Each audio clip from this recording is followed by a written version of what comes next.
Hi, it's Fias Tarot. Hello, Scorpio placements. This is your November reading. Okay, so it's like general na rin. Halo-halo. Okay, kung anong meron, yun ang ating babasahin. Okay, so again, before tayo mag-start, kung hindi ka pa nakakapag-subscribe, please do subscribe and hit the notification bell para lagi po tayo maging updated sa mga mangyayari pa lang. And again, kung meron pong tanong pagdating po sa private reading, just message me sa akin pong FB page for more info, syempre. And yes, ganun rin po pagdating sa ating mga charms. Okay, so meron tayong cord cutting, pang-alis po, pang-alis ng mga nakatali sa inyong energy na nagbibigay ng blockages, nagbibigay ng bigat, no, sa inyo. So nangyayari, hindi tumutuloy yung mga dapat pumasok na blessings. So tagatanggal po ito ng blockages po, sa buhay, sa bahay, sa business. Pwede yan. Okay, and syempre, yung ating 2-in-1 love and money bracelet, na madalas talaga sinasamahan nito. Kasi sayang naman yung mga ibibigay sa iyo nito. Okay, this is for love and money. Okay, kung ano man ang meron na dapat nasa iyo na, kung nabablock lang naman at wala ka nito, well, sayang, 'di ba? And syempre, ganun rin pagdating kay granter. So, iba sa inyo, kayo yung gagawa.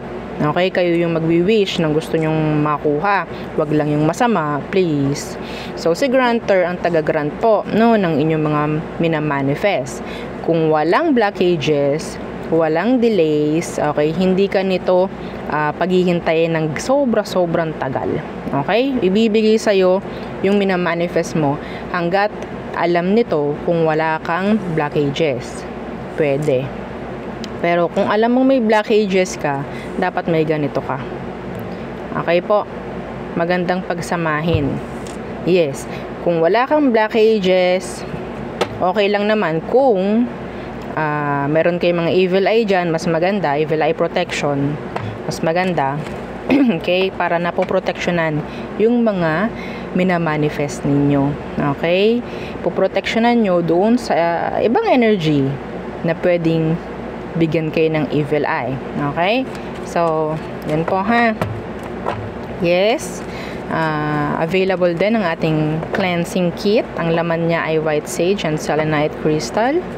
So, napaka-importante niyan pagdating po sa inyong mga charms. Kasi yung mga charms, talagang nalolobat. Lalo na kung nakakapagbigay sa inyo nga.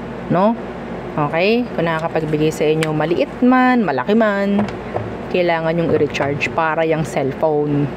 Okay po? Oo. So, again, kung may iba pang mga tanong, message na lang po, PM. Wag po sa comment section para maiwasan rin na ma-replyan kayo ng mga scammers. Hindi po kami nagre-reply sa comment section. Okay? So, yeah, let's start the reading for you, Scorpio.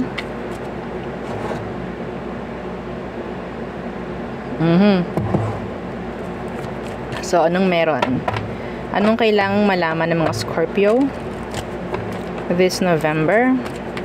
Anong meron? Anong meron for Scorpios? Ooh, the 10 of Cups. This is nice. Energy ng happiness. Okay. Being together. Complete. Okay. Completion. Genuine happiness. This November. Okay. May mga issue siguro sa family na pwedeng masusolusyonan this November. Okay? Yung iba ninyong hindi nakakasama, medyo malayo, yes. Pwedeng, yeah, I'm hearing reunite. Okay? Reconnection, maybe. Yeah. Yes. Magiging okay ang sabihin nating energy pagdating sa family, sa union, yan, okay? What else? The Hermit in reverse. The Five of Cups in reverse. May mga maaayos dito, Scorpio. Yeah, see? Forgiveness. Parang bagong chapter in general. Okay? So, yung mga parang sa tingin ninyo nawalan na ng action sa isang sitwasyon na hindi na naging okay, this November po may maayos. Okay? May maayos. So, in general po yun ha, kung saan tingin ninyo, saan ba merong hindi okay, legal man yan or hindi, mga ganyang bagay may mafi-fix. Some of you, this could be your health. Not for all, pero may nakita akong ganong energy. What else, Scorpio? Four of Cups in reversed. May mga magkikita kita talaga dito. May mga uuwi, galing sa malayo. Okay?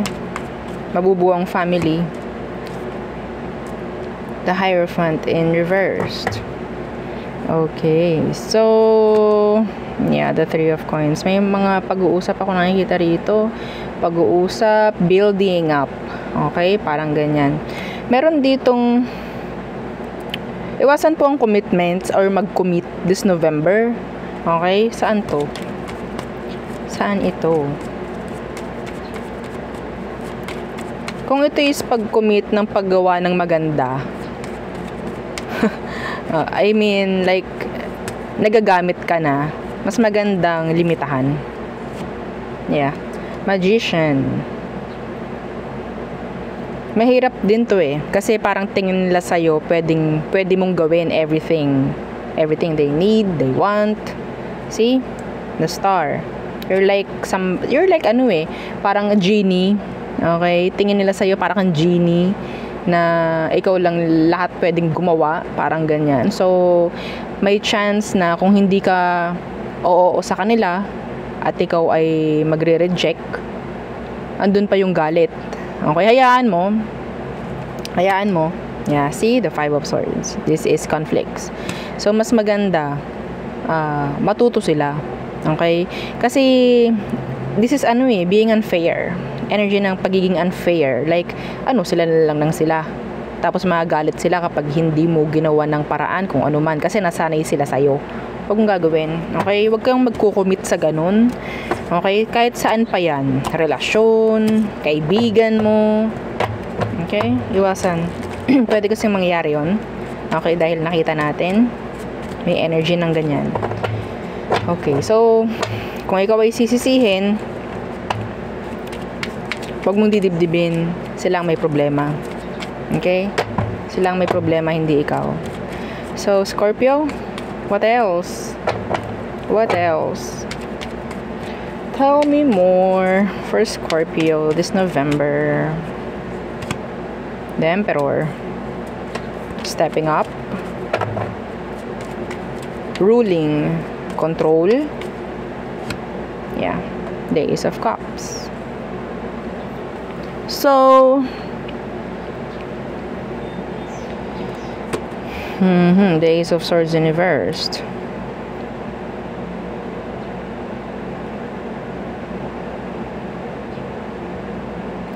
Dito po, nakikita ko, yes, you can rule. Andun yung pwede ka mag-provide. Pero hindi lahat ng tao, na nakapaligid sa'yo na nabibigyan mo is nasisiyahan, natutuwa. Meron pong mga energy dito na hindi mo nakikita, hindi mo naririnig, nagagawan ka pa rin, nasasabihan ka pa rin ng hindi tama. Some of you, may energy po dito with the boss. Be careful, I'm hearing infidelity with the boss this November. Okay, pwedeng magbigay sa'yo ng kung ano man, compliments, itong taong to, or an offer na magkaroon kayo ng intimacy, Be careful. Again, reject nyo hanggat maaari. Okay? With a boss. Somebody na pwedeng boss or a leader.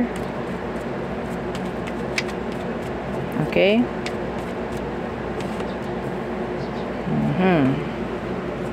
Six of Wands in reversed. That's jealousy. Yeah. The Queen of Wands. Meron ditong mga naiinggit sa'yo at may mga maiinggit sa'yo this November. I don't know why. I don't know who. Pwedeng sa workplace. Okay.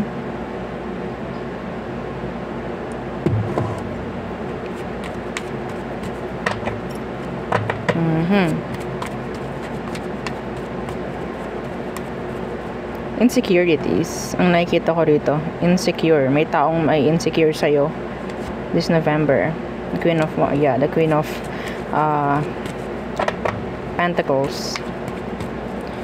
Maybe nakikita ka ng taong to na kaya mong mag-provide. Okay? Sila hindi. Nakikita nila yung kakulangan. Okay? Meron silang kakulangan na pwedeng ikaw meron. Parang ganun eh. Seven of Cups.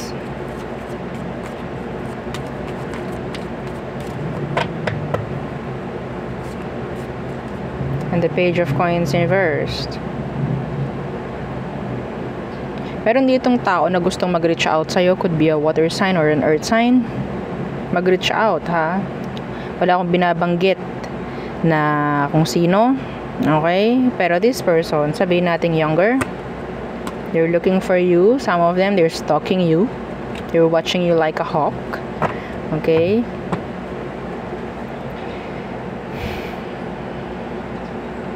They want something good pagdating po sa situation ninyong dalawa. Okay? Pero hindi nila alam kung papaano. Hindi nila alam kung papaano. Hindi nila alam. Wala silang alam kung paano magkakaroon ng magandang conversation or kung ano man kailangan sa situation. Pero nag-iisip tong taong to na gusto kanyang kausapin. Anong mangyayari? They're younger. May narinig ako, anak mo. Pwede mag-reach out. Okay? Hindi niya lang alam kung paano. Chariot in reversed. Yeah. No. Sabihin nating wala pa ring solid decision, solid na goals or kung ano mang plano itong taong to. Yeah, the Hermit in reverse again. And the Five of Coins. Pero yes, kailangan kanila. Parang ganun. Okay? Sabihin nating may something itong hindi nasunod sa mga dapat niyang sundin sa'yo. And now, may mga nare-realize siya, hindi niya alam kung paanong gagawin ito without you, mga ganyang bagay. You'll hear from them this November. Kasi hindi nila alam kung anong gagawin without you. They need you. They need you. Kung sino man yan. Younger. Okay? So, some of you, pwedeng anak mo yun or kapatid mong mas bata. Mga ganyan. Okay, so let's go. So, all signs, Aries through Pisces. Okay. Scorpio, all signs. Again, don't forget to like, share, and subscribe. Yes. Thank you. Big help yan sa ating channel. Okay, let's see. Aries, they want another chance. They want to go back.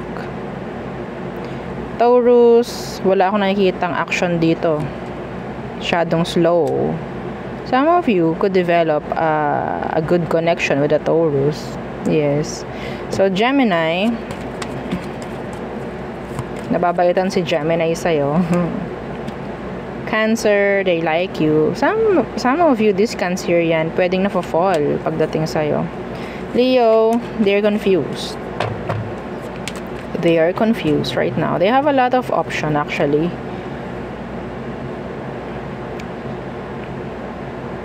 Virgo, they are guarded, grounded. Libra, they like you.